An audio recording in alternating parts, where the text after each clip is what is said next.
So you were mentioning that you have joined this elite club, this very small club of authors who have had their book blacklisted for political purposes. You and Sutton, I believe Carol Quigley also details how they told him it was out of print and his publisher lied to him, and then he found out the Council on Foreign Relations owned Macmillan. It's just like it happens over and over again when good information is meticulously researched.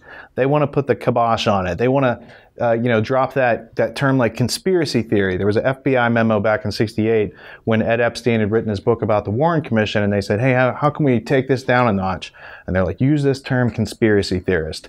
They did something different with you guys. They focused a popular situational comedy, Barney Miller, and they had this up-and-coming actor, Jeffrey Tambor, talk about the Trilateral Commission. How accurate is what they put in that script to reality? It was very, very accurate. They dropped out a few pieces of information. They didn't mention Zbigniew Brzezinski's name as being a co-founder of the Trilateral Commission, but they did mention David Rockefeller, and they lampooned him, so to speak, as being the big global dictator wannabe, bugaboo, whatever.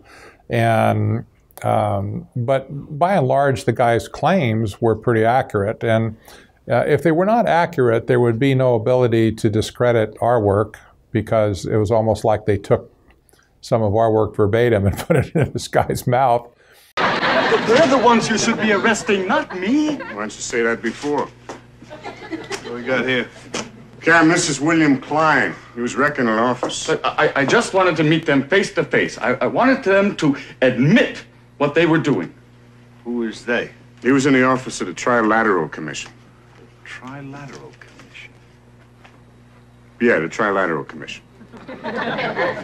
All right, what is the Trilateral Commission? It's an organization founded in 1973 by David Rockefeller to bring together business and political leaders from the United States, Europe, Japan, so they could work together for better economic and political cooperation between their nations. And with that's what they'd like us to believe.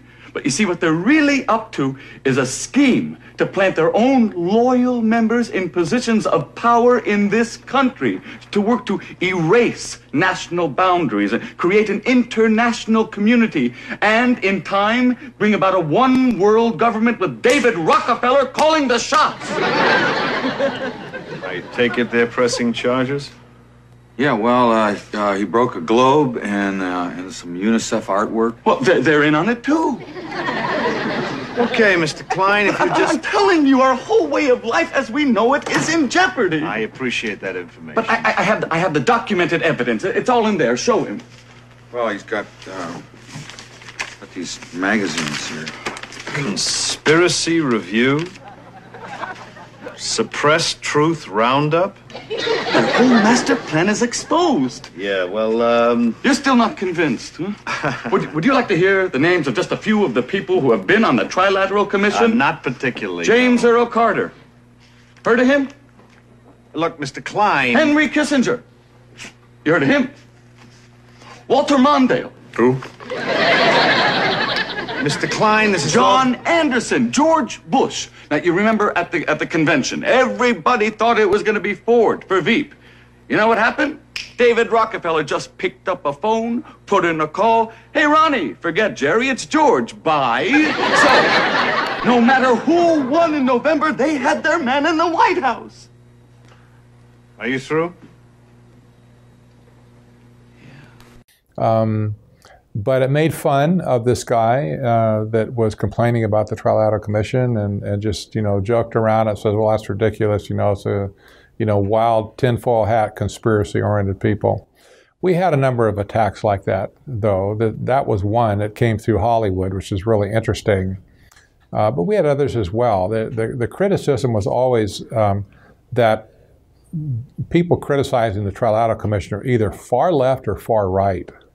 Weirdos, like Hillary Clinton says, the vast right-wing conspiracy. Nothing could be further from the truth, but they always declared themselves to be the moderate middle, bar none. But they marginalized us. That was the key. They marginalized our work and our efforts.